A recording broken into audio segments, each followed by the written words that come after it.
So Belgrave Road is a new build detached house for a young family based in southwest London in Barnes.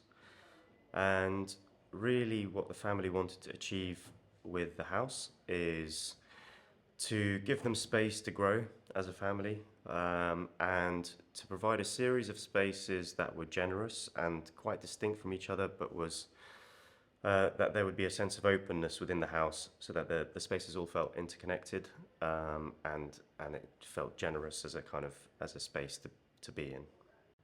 So how we tried to respond to the brief is essentially to give a generous house that had to meet almost two different conditions. One being to the street side, where there's quite a conservative planning legislation in terms of what we can get through. So there's a contemporary but pared back and unassuming frontage to the house.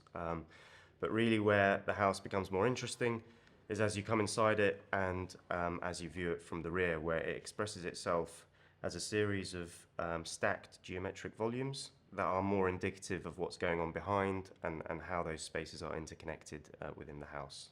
How we've tried to create a series of unique spaces is to use this angle geometry via the kind of location and the orientation of certain architectural elements, whether they be staircases, kitchen islands, wall paneling, voids, to create some unique spaces. And how we've tried to link these spaces with each other is to essentially puncture the floor plates at certain points. And that allows you to get these moments of borrowed views on borrowed daylight from one space into another. So you could be standing in the basement but actually looking through a roof light on the ground floor.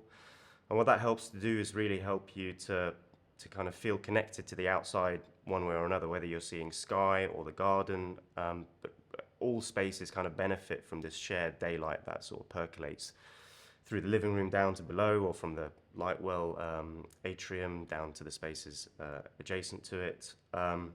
And we think that's worked really successfully, and actually helps the generosity of the space and the perception of that space.